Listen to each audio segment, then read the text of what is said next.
తెలంగాణ రాష్ట్రంలో పార్టీ ఫిరాయింపు ఎమ్మెల్యేల ఇష్యూపై తీవ్ర ఉత్కంఠ నెలకొంది. స్పీకర్ న్యూ ఇయర్ ఎక్కడ చేసుకుంటారో నిర్ణయించుకోవాలని సుప్రీంకోర్టు చేసిన వ్యాఖ్యల అనంతరం స్పీకర్ పార్టీ ఫిరాయింపు ఎమ్మెల్యేలకు మరోసారి నోటీసులు జారీ చేశారు.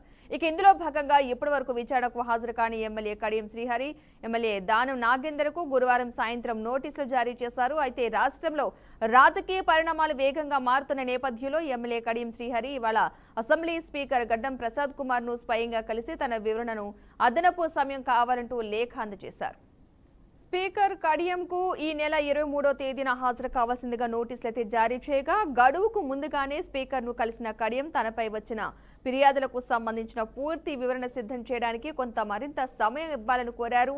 ఈ మేరకు ఎమ్మెల్యే కడియం శ్రీహరి విజ్ఞప్తిపై స్పీకర్ అనుకూలంగా స్పందించినట్టుగా తెలుస్తోంది.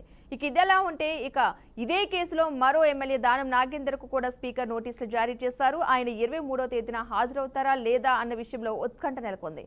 ఈ ఇద్దరు ఎమ్మెల్యేలపై తీసుకోబోయే నిర్ణయాలు రాబోయే రోజుల్లో తెలంగాణ రాజకీయాలపై కీలక ప్రభావం చూపనున్నాయని రాజకీయ వర్గాలు అంచనా వేస్తున్నాయి. ఇదే అంశానికి సంబంధించిన పూర్తి అప్డేట్స్ మా అవుట్పుట్ ఎడిటర్ వెంకట్ అందిస్తారు. వెంకట్, చెప్పండి. ఎమ్మెల్యేల ఫిరాయింపు కేసు సంబంధించి సంబంధ సభ్యులు ఎవరైతే పార్టీని ఫిరాయించారో ఆ ఎమ్మెల్యేల యొక్క చర్యలు ఇప్పుడు చర్చనీయాంశంగా మారే 1 by 1 వాళ్ళు తీసుకుంటే నిర్ణయం కావచ్చు, లేదంటే వాళ్ళు చేసే యాక్టివిటీస్ అన్ని కూడా ఇప్పుడు తెలంగాణ రాజకీయాల్లో ఆసక్తికరంగా మారాయి. కొద్దిసేపు క్రితం కడియం శ్రీహరి ఎవరైతే స్టేషన్ గన్పూర్ నుంచి బీఆర్ఎస్ టికెట్ మీద వేసినటువంటి కడియం శ్రీహరి స్పీకర్ గడ్డ ప్రసాద్ కుమార్ ని కలవడం జరిగింది.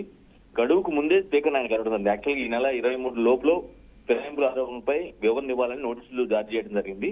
సో గడువు ముగియక ముందే ఆయన స్పీకర్ ని కలవడం, తనకు వివరణ ఇచ్చేందుకు గడువు కావాలని మరోసారి లేఖ రాయడం, లేఖ అందజేశారు. అంటే స్పీకర్ కి లేఖ అందజేశారు.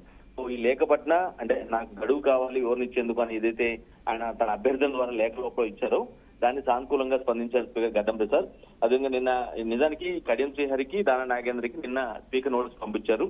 సో 23లో ఈ రోజు 21st కాబట్టి 23rd లోపల ఆరోపణలపై మీరు వివరణ ఇవ్వాల్సిన అవసరం ఉందంటూ నోటీసులు ఆయన పంపడం జరిగింది. వాటికి కౌంటర్ గా దాన నాగేంద్ర కావచ్చు, లేదంటే కడియం శ్రీహరి కావచ్చు, వీళ్ళిద్దరు కూడా తమ యాక్టివిటీస్ తాము ఏం చేయబోతున్నారనే అంశం గురించి కొంత టైం కోరుకోవటమా, లేదంటే రాజీనామాపై నిర్ణయం తీసుకోవటమా, లేదంటే వాళ్ళు ఇచ్చే సమాధానాన్ని బట్టి స్పీకర్ ప్రసాద్ కుమార్ తన యొక్క డెసిషన్ తీసుకునే అవకాశం స్పష్టంగా కనిపిస్తుంది. ఇక మరో ఎమ్మెల్యే ఎవరైతే ఉన్నారో ఖైరతాబాద్ నుంచి బీఆర్ఎస్ బీఫామ్ మీద గెలిచినట్టు దానం నాగేంద్ర ఎవరైతే ఉన్నారో ఆయన కూడా తర్వాత కాంగ్రెస్ లేరు కాబట్టి సో పార్టీ ఫిరాయించడం వల్ల ఆయన కూడా ఒకరు. ఆయన దానం నాగేంద్ర కూడా ఢిల్లీ వేదికగా తన యొక్క రాజకీయ మంత్రంగా నడుపుతూ ఉన్నారు. ఢిల్లీ నుంచి రాగానే స్పీకర్ ని కలిసేందుకు కూడా దానం నాగేంద్ర సిద్ధంగా ఉన్నట్టుగా తెలుస్తుంది. దానం కూడా కడియం శ్రీహరి తరహాలోనే టైం కోరతారా, లేదంటేనేమో రాజీనామా చేసి దానికి ఉత్కంఠకు తెరలేపుతారా అనే విషయం కూడా కొంత ఆసక్తిని రేపుతూ ఉంది. సో ఒకవేళ రాజీనామా చేస్తే ఎట్లయితే జూబ్లీ హిల్స్ బై ఎలక్షన్ లో ఒక వ్యక్తి చనిపోవడం, సిట్టింగ్ ఎమ్మెల్యే చనిపోవడం వచ్చిన బై ఎలక్షన్, ఒకవేళ ఇది కనుక తప్పనిసరి అనుకుంటే ఇక్కడ కనుక కేటాయింపు రాజీనామా చేసినట్లయితే ఖచ్చితంగా 6 నెలల్లో మళ్ళా కూడా అక్కడ కూడా బై ఎలక్షన్ వచ్చే అవకాశం కనిపిస్తుంది. సో ఓవరాల్ గా ఎవరైతే పార్టీ ఎమ్మెల్యే 10 మంది ఎవరైతే ఉన్నారో వారు 23rd లోపల ఎవరిని ఇవ్వాలి కాబట్టి స్పీకర్ కూడా ఇప్పటికే సుప్రీంకోర్టు ఒక గైడ్ లైన్స్ పాస్ చేసింది. ఇంత డిలే ఎందుకు చేస్తున్నారని కాస్త చివాట్లు పెట్టిన సందర్భం కూడా మనం చూసాం కాబట్టి ఆబ్వియస్ గా ఫినిష్ చేయడం కోసం ప్రసాద్ కుమార్ ప్రసాద్ కుమార్ ట్రై చేస్తున్నారు. దానికి తగ్గట్టుగానే వీరు కూడా ఎమ్మెల్యేలు కూడా అదే తమ యొక్క వ్యూహాన్ని కలిసి చెప్పే ప్రయత్నం చేస్తూ ఉన్నారు. Padma, right. Thank you Venkat.